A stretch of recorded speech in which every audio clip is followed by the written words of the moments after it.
Olá, estamos começando o programa Nosso Direito, que tem a proposta de discutir temas jurídicos de interesse de toda a sociedade. O programa Nosso Direito é produzido pela TV da Uniara e vai ao ar no canal 21 da NET, em Araraquara, e também na TV Educativa de São Carlos. No programa de hoje, nós estamos recebendo a honrosa presença de um ilustre professor da Uniara, que é o professor Dr. Guaraci Lourenço da Costa. O professor Guaraci, ele é médico, é advogado, é professor da cadeira de Medicina Legal do curso de Direito da Uniara e trabalha nomeado pela Justiça em diversas perícias judiciais. E é sobre esse tema que nós vamos conversar com o professor Guaraci. Professor Guaraci, obrigado mais uma vez pela presença do senhor aqui no programa Nosso Direito, o senhor que sempre nos atende muito prontamente, ficamos muito honrados com a deferência do senhor. Eu começaria perguntando o seguinte, afinal, o que é uma perícia? Porque se ouve muito falar, vai precisar de perícia, esse caso a perícia precisa analisar isso, precisa analisar aquilo, enfim, como é que nós poderíamos definir o que é uma perícia? Professor Galhardo, inicialmente eu agradeço pelo convite, eu fico muito feliz de vir aqui e de poder falar com os telespectadores sobre algum assunto como esse, que interessa a profissionais e interessa as pessoas em geral. Então a gente pode modular as palavras de uma forma que sirva para aqueles que são entendidos e para aqueles que desconhecem o tema, etc. No caso, a palavra perícia significa a participação de um profissional numa situação qualquer, um profissional que é bom conhecedor de um determinado assunto. E na justiça, isso logicamente acontece. Vamos supor que haja um processo lá no qual existe uma situação criada numa cirurgia de dentista, algum problema assim, e as pessoas em geral não entendem, mesmo porque nem veem o que é feito dentro da boca, imagina só. Então, para poder esses assuntos que aparecem no processo serem entendidos por todas as pessoas, inclusive para o pessoal da própria justiça, os juízes entendem da justiça, entendem de muita coisa, são pessoas cultas, mas há assuntos técnicos, assuntos diferenciados que é impossível ele dominar, principalmente para tomar uma decisão. Então, a justiça recorre a uma pessoa que é tida como conhecedora do determinado assunto que a justiça esteja precisando naquele momento, naquele caso, e o juiz pode escolher, porque há várias modalidades de perito. Uma delas é essa em que o juiz, sendo daquela cidade, conhecendo os profissionais, ele já ficou sabendo que há um indivíduo que é realmente perito, naquele que assunto. É craque, que é entendedor daquele assunto. Existe até uma palavra que eu gosto de dizer, porque a gente costuma recorrer ao meritíssimo juiz com essa palavra. Meritíssimo significa que ele tem bastante mérito, é bastante conhecedor das coisas. E para o perito existe o peritíssimo, é uma palavra até semelhante, significa aquele que o juiz vai escolher e que é bem conhecedor do assunto para esclarecer a justiça.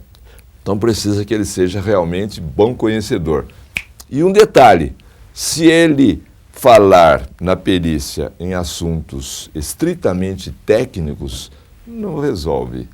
A chave do perito é ele ser explicativo, ele ter facilidade, como se estivesse dando uma aula.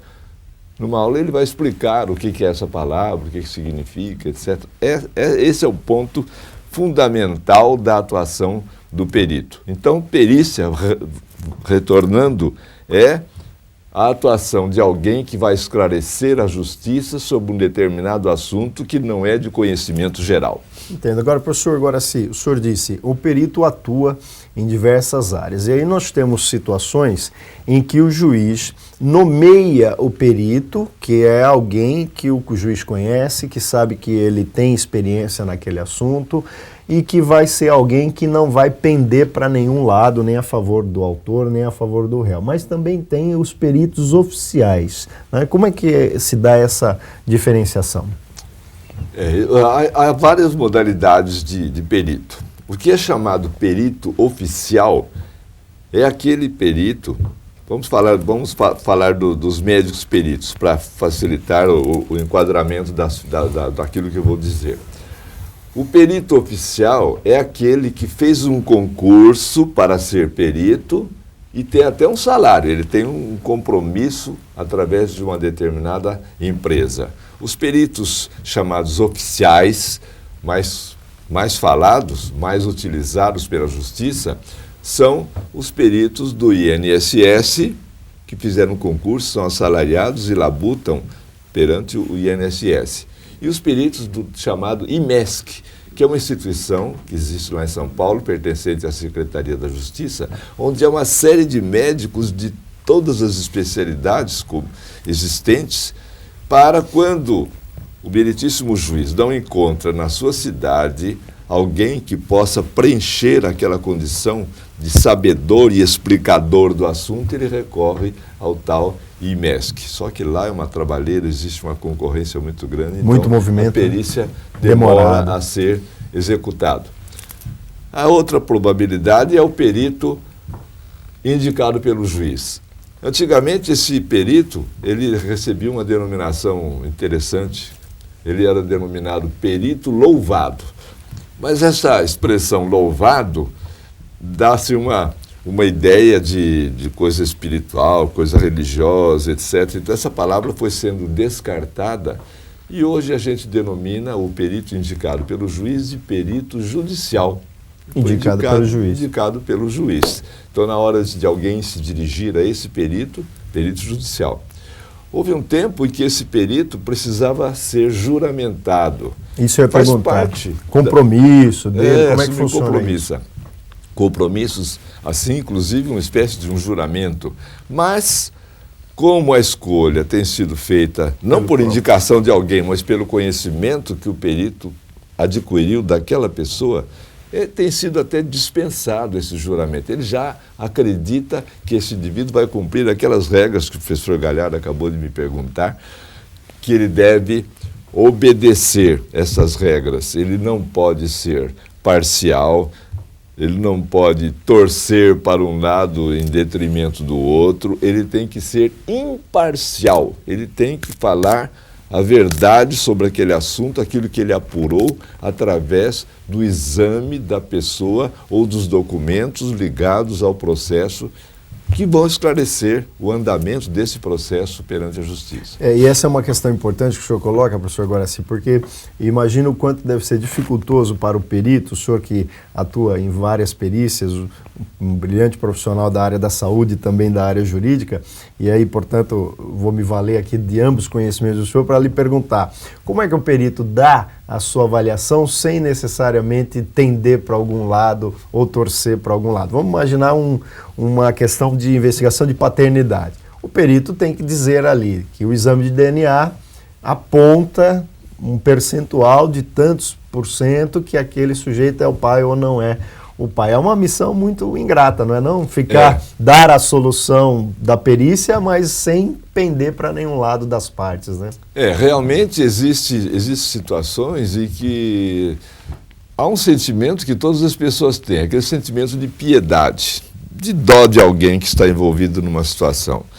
E o perito, ele não pode se deixar levar por isso, ele tem que ser direitista, ele tem que seguir aquela norma de dizer a verdade no interesse da justiça. Por sinal, já me aconteceu até situações difíceis nesse aspecto, e eu fiz uma consulta ao Conselho Regional de Medicina, que direciona toda a atuação dos médicos, inclusive dos peritos, sobre certas declarações que ele vai ter que fazer e que fere um pouco o modo de pensar dele, mas é a verdade. E a resposta que eu recebi por escrito do CREMESP foi exatamente isso. O perito deve ser totalmente indiferente às questões emotivas de um lado e do outro. Tem que falar a verdade e sem nenhuma parcialidade. E mais, tem que falar a bem da justiça. Essas são as 3 regras que o Conselho Regional de Medicina me forneceu. Por sinal, já que eu falei em Conselho Regional de Medicina, o Conselho Regional de Medicina é um órgão que controla a atuação dos médicos em geral, orienta aquilo que é correto, aquilo que é ético, que é antiético, etc. E existe um artigo no Código de Ética Médica, artigo 120, que fala de certas situações nas quais o médico é vedado, é proibido. E no artigo 120 diz que ele está proibido de aceitar de ser perito quando a pessoa que vai ser examinada por ele, que vai ser periciada, tenha sido cliente dele algum tempo atrás ou seja cliente atualmente, para evitar que ele penda para uma certa amizade até que ele criou com esse cliente. Então, esse artigo 120 coloca ele numa posição até dele poder mandar um expediente, uma correspondência para o meritíssimo juiz, dizendo, olha, esse caso eu não posso pegar nos moldes do artigo 120 do Código de Ética Médica do Conselho Regional de Medicina. Então, é uma situação de posicioná-lo confortavelmente dentro do que é correto, do que é legal, do que é imparcial. Perfeito. O perito, então, realmente tem que manter essa imparcialidade. Nós vamos fazer um rápido intervalo e voltaremos daqui a pouco com a segunda parte do programa Nosso Direito.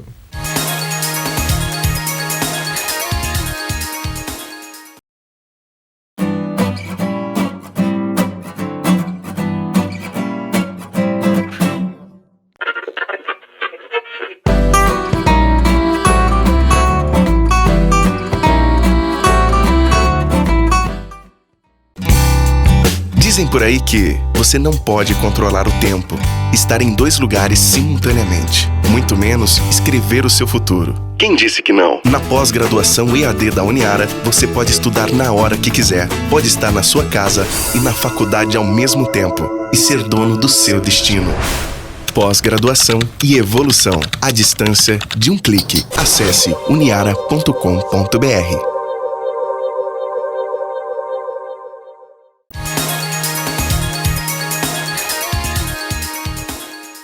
Estamos de volta com a segunda parte do programa Nosso Direito, que tem a proposta de discutir temas jurídicos de interesse de toda a sociedade. Você pode participar do programa Nosso Direito através dos telefones 3301-7129 ou 3301-7173. Pode participar também através do e-mail direito@uniara.com.br. Nós estamos conversando no programa de hoje com o professor Dr. Guaraci Lourenço da Costa, professor titular da cadeira de Medicina Legal do curso de Direito da Uniara, também advogado e médico que atua em diversas perícias judiciais. Professor Guaraci, nós falávamos então da imparcialidade do perito, que é realmente algo extremamente importante até para dar credibilidade a esse laudo que ele vai elaborar. Mas falando de credibilidade, eu perguntaria, afinal, o que deve conter um bom laudo para que o juiz possa decidir bem, para que os advogados possam compreender bem esse laudo? O que o senhor sugere como sendo aquele laudo, digamos, perfeito, no sentido de informações que possam contribuir para a solução da questão? A parte primordial de um laudo médico que vai para a perícia, vai ser lida por várias pessoas de várias áreas, é que ele seja compreensível, facilmente entendível. Para isso, o perito deve utilizar palavras fáceis, vamos dizer, palavras de caráter explicativo. Essa é a chave. Eu devo até dizer que já me aconteceu, certa vez, advogando num caso, eu solicitei, existem as perguntas que o advogado faz, ou alguém da justiça faz para o perito, que se chamam quesitos. As perguntas que se faz para o perito chamam-se quesitos.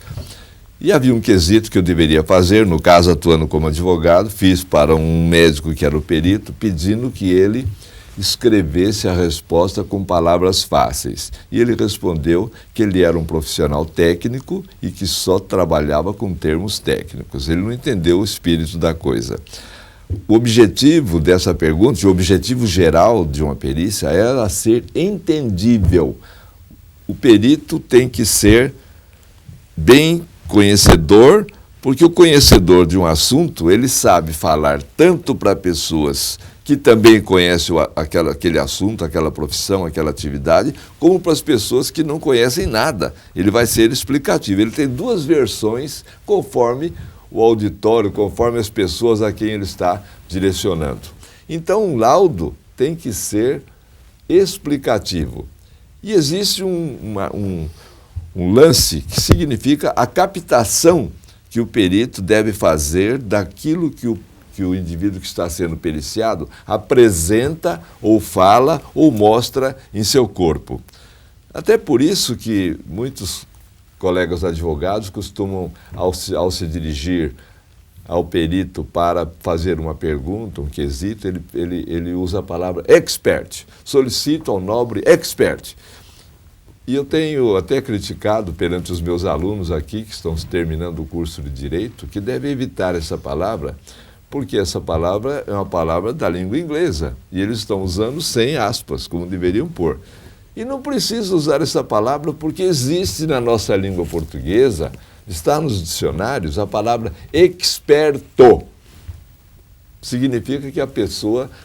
Porque a palavra esperto, às vezes, tem um certo sentido ridículo. E experto significa a pessoa que tem uma capacidade de captação de detalhes muito grande. E por que isso é importante? Porque muitas vezes aquela pessoa que está sendo periciada, ela finge, ela simula, ela tenta enganar o perito. Ele tem que ser realmente experto para captar os detalhes. Então, dentro de um laudo pericial, dentro daquilo que o perito escreveu para entregar à justiça, deve haver uma terminologia de fácil compreensão e deve demonstrar que ele conseguiu captar todos os detalhes verdadeiros da questão e que interessam à justiça. Porque muitas vezes há detalhes que surgem que não há interesse nenhum, vai ficar incumpridado o laudo sem necessidade nenhuma. Então o laudo tem que ser não tão longo, mas essencialmente explicativo. E ele tem que agir realmente como um experto. Agora, professor, perguntaria, é possível outras pessoas participarem da perícia, seja na elaboração do laudo, seja apresentando um laudo, digamos, paralelo, ou até mesmo, digamos, manuseando o objeto da perícia, acompanhando? Imaginemos que seja aí uma perícia sobre um imóvel que está rachando, o vizinho está construindo e está causando problema no imóvel do vizinho que está rachando. Pode alguém ir lá participar? Como é que funciona essa questão de outros que participam de perícia? No caso, o perito deve estar sozinho para participar, ele e a pessoa, ou ele e os documentos que vão ser periciados, ou ele, o objeto da pesquisa, que pode ser, aí no caso, um prédio, pode ser uma série de tipos de documentos, de livros, de materiais que foram utilizados por uma pessoa, de caixas de medicamentos e respectivas bulas. O assunto é inesgotável, é diverso. Então, o perito tem que atuar livremente para que não haja nenhum tipo de influência. Muitas vezes até um colega advogado quer participar, mas ele não pode participar. Existe uma barreira, uma regra em que tem que ir a pessoa que vai ser periciada e, quando muito, dependendo do tipo de pessoa, se é uma pessoa que está dependendo de outrem para ajudá-lo a caminhar, uma pessoa idosa, uma pessoa que perdeu uma perna, que tem uma coisa assim, alguém que vai ajudá-lo pelo menos a chegar no local da perícia. Aí fica a critério do perito se essa pessoa permanece ali amparando a pessoa periciada ou se ele pode esperar lá fora, desde que essa pessoa não tem característica nenhuma de que vai interferir no resultado pericial. Então existe essa barreira. Agora, existe uma ou duas pessoas que podem, às vezes mais do que duas até, que podem comparecer e acompanhar esse laudo pericial. É o chamado assistente técnico.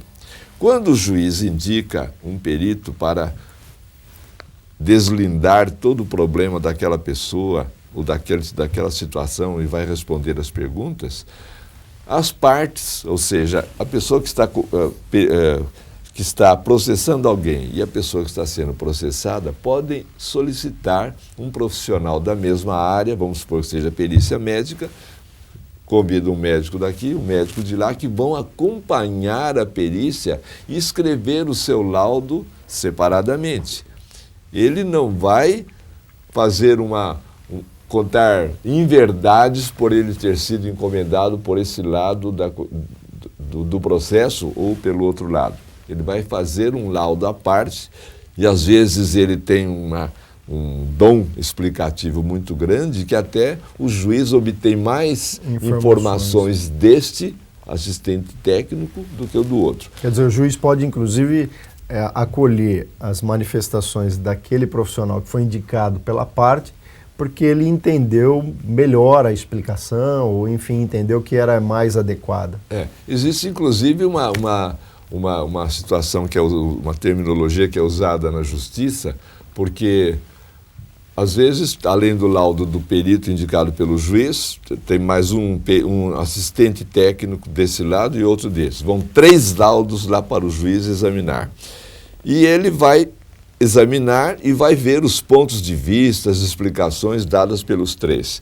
E os advogados usam muitas expressões em latim, e uma que é usada para designar a função do juiz num caso desse é dizendo que o juiz é peritus peritorum. Isso aí em latim significa que o juiz naquele caso vai ser o perito dos peritos. Ele vai tirar as conclusões que estiverem mais esclarecidas, seja nesse, no outro. Os 3 estão falando a verdade obrigatoriamente. Ele vai tirar a conclusão dele. Agora, por fim, professor Guaraci, o nosso programa infelizmente está chegando ao final, porque esse assunto é tão gostoso de tratar, né? É uma questão que a gente vê muito em filme americano, né? A preservação do local quando ocorre um crime, né? Os americanos até, aparece muito nos filmes, colocam aquela fita amarela, ninguém passa. Há uma preocupação muito grande em relação à preservação do local. O Brasil, infelizmente, não leva isso tão a sério, enfim, qualquer um, até a imprensa, acaba entrando no local do crime e tal.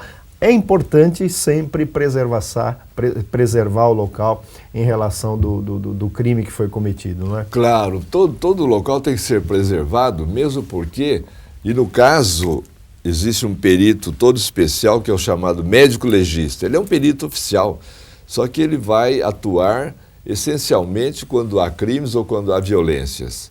E há dados que ele vai apurar ao examinar uma pessoa ferida que está caída ou até um cadáver, de acordo com a posição da pessoa, verificar como é que foi que ele caiu, se ele foi arrastado, porque aparece o vestígio de um arrastamento de alguém que está à beira da morte ou está morto, porque aparece na pele certas características de que ele foi arrastado, como aparece no piso. Então, se houver um assédio de outras pessoas, de curiosos ali, eles vão modificar o cenário. Existe o problema até do cálculo da distância, se houve um caso de um tiro, de uma flechada, de alguma coisa, de algum objeto atirado à distância, de uma pedra que seja. Então, essa distância é importante ser mencionada e ser avaliada pelo perito sobre o tipo de lesão que ela causou, que é variável de acordo com essa distância. Então, o local tem que ser preservado, tem que haver um cerco ali para nenhum perito, para que nenhuma pessoa curiosa compareça ao local para desvirtuar a cena onde houve o traumatismo, houve o crime, houve a agressão, etc.